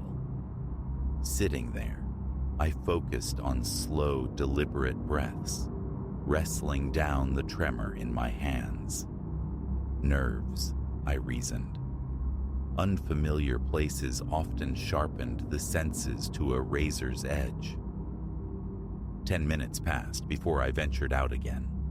The light, though dimmer, still held the vestiges of afternoon, yet evening's approach was undeniable. Firewood became the priority. I headed towards a fallen log, noted earlier on my way in. Mid-stride, the hairs on my nape prickled upright, a distinct sense of being observed. I stopped, turned, a flicker of motion, a shape, vaguely humanoid but unnervingly fluid, vanishing behind a thick bole. Hello? My voice sounded thin, absorbed by the trees. Silence was the sole reply. I advanced toward the spot, heart accelerating. Behind the substantial trunk grew a dense cluster of ferns. Parting them revealed only damp earth, littered with twigs, yet unmarked by footprints or any sign of disturbance. Adrenaline surged, tightening my throat, quickening my breath. Grabbing an armful of dry branches from the log, I hastened back to the clearing, each backward glance confirming the persistent sensation of unseen eyes following my retreat. Every step felt elongated, fraught. Back within the perceived safety of the clearing, I coaxed a fire into existence. The lighter sparked true, nursing a tentative flame that grew as I fed it twigs. Its flickering illumination painted the surrounding trees in stark relief, stretching their shadows into distorted, dancing figures across the ground. A knot formed in my gut watching them writhe, seemingly independent of the fire's pulse. Full dark descended swiftly, absolute beyond the fire's meager circumference. Rustlings returned, now from multiple points in the surrounding blackness, sometimes near, sometimes disconcertingly far. My breathing grew shallow, my hands unsteady. Sweat beaded on my temples, despite the cooling air. The flashlight beam became my probe, nervously sweeping the impenetrable tree line. Later, perhaps 8 or 9, time had lost its certainty. The whispers resumed. Louder now, clearer, a chorus of voices speaking simultaneously in that same unknown tongue. The sounds were guttural, sharp-edged, yet coalescing into something resembling a ritualistic chant. Tension seized my entire body. My mouth felt like parchment. I tried to speak, managing only a strangled croak. "Who's out there?" The chanting ceased abruptly. No answer came. Minutes later, a form materialized just beyond the firelight's reach. Humanoid, yet disturbingly elongated in limb, its features lost to shadow. It lingered for a heartbeat, then melted back behind a copse of trees. I scrambled to my feet, flashlight and knife clutched tight, mind racing through frantic possibilities. A recluse, someone feral living wild. A part of me yearned to call out again, but fear clamped down hard. I resolved to stay by the fire, feeding it diligently, hoping its light offered some measure of deterrence. My heart hammered against my ribs, a frantic prisoner. Nausea churned, the acrid taste of bile rising in my throat. The image of that silent, fluid figure burned behind my eyes. It moved without sound, observed without being seen. Then, a low moan drifted through the trees, wind-like yet undeniably human in its sorrowful cadence. It swelled, faded, and was gone. My mind spun, grasping for rational explanations that felt increasingly flimsy. Every snap of a twig, every rustle of leaves sent jolts through my already overwrought system. My muscles ached from the constant rigid tension. Flashlight in hand, I decided on a brief patrol. Stepping just beyond the fire's glow, I swept the beam across the undergrowth. The vegetation seemed still, yet the light revealed subtle pathways, worn patches in the loam, suggesting repeated passage. Bent ferns, snapped branches. Then, farther out, the beam caught them. Impressions in the damp earth. Footprints, but wrong. Narrower than human, the stride unnaturally long. A cold dread washed over me as I saw they led away, deeper into the forest's unlit heart. Retreating to the fire, I stood staring into the oppressive dark, and saw it again, this time to my right. It emerged from behind a thick trunk, raised a limb, an arm, in a gesture that felt chillingly like a summons. Follow. My blood ran cold. My legs felt like water, yet some morbid compulsion, equal parts terror and fascination, drew me a step closer. The figure retreated instantly, dissolving into the shadows. No face, just that indistinct silhouette. A soft, rhythmic clicking sound accompanied its disappearance, like pebbles being tapped together. I swung the flashlight beam, but it illuminated only bark and leaves. The thought of pursuing that entity into the blackness was abhorrent, yet remaining felt like being cornered. Pack up, flee now. The prospect of navigating this lightless maze, stalked by whatever haunted it, seemed equally perilous. Dawn. I would wait for dawn. Dousing the fire to minimize my presence, I withdrew into the tent, leaving the zipper slightly ajar for observation. Flashlight gripped tight, knife resting on my thigh. Inside the nylon shell, lying rigid on my sleeping bag, my skin felt clammy, my pulse a frantic drum against my eardrums. The whispers and the clicking punctuated the long hours, sometimes receding, sometimes seeming to brush against the tent fabric itself. Time warped. My phone indicated barely an hour had passed, yet it felt an eternity. I focused on breathing, counting inhalations, exhalations, a desperate mantra against rising panic. At one point, the whispers converged directly outside, a single voice now, chanting. The words, sharp and guttural, seemed to vibrate within my skull, inducing a wave of dizziness, a pressure building behind my eyes. My mouth was utterly dry. I flicked on the flashlight, aiming its beam wildly at the tent walls. The chanting snapped off. Hurried footsteps receded into the woods. Sleep was impossible. I sat upright in the darkness, listening, every nerve frayed. Exhaustion weighed heavy, but my mind refused rest. Each minute sound triggered a flinch. Stiffness crept into my joints. My neck throbbed. Sometime deep in the night, a shadow slid past the tent opening. I froze, breath held captive. The shadow paused. The clicking sound returned, soft, insistent, almost inquisitive.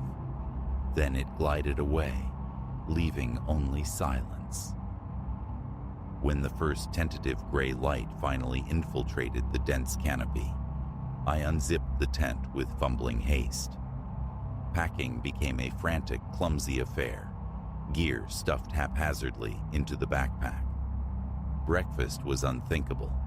Escape was the only imperative. The forest, though less overtly menacing in the dawn, still felt heavy, oppressive. The silence endured, yet the feeling of being watched hadn't dissipated. A faint ringing persisted in my ears. Locating my bandana marker, I followed my inbound path, moving as rapidly as dignity and caution allowed. Twigs cracked underfoot, branches clawed at my clothes, reluctant to release me.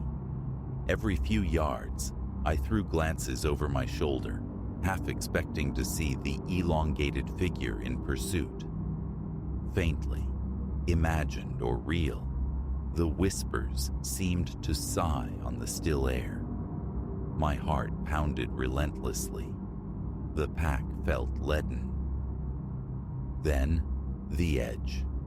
The tree line broke, revealing the gravel shoulder, my truck. A ragged exhalation escaped me. My hands shook so violently I fumbled the keys, dropping them onto the damp ground. Finally, the door yielded. I threw the pack onto the passenger seat, slammed the door, turned the ignition. The engine roared to life, a comforting mechanical sound in the unnatural stillness. My palms slicked the steering wheel. As I pulled away, a glance in the rearview mirror showed the forest entrance, a dark maw seeming to absorb the nascent morning light.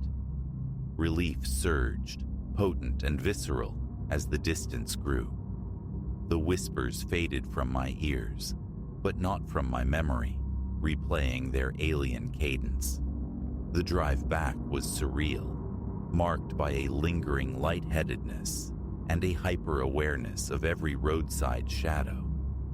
Something inexplicable had occurred in those woods, leaving behind the indelible echo of chanting, the haunting image of silent, beckoning silhouettes.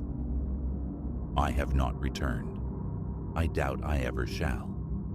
My affinity for the wild persists, but now I seek the company of well-trod paths, the reassurance of nearby campfires and human voices, a bulwark against the memory of that dense, silent growth and the strange murmurs that still trouble the edges of my solitude.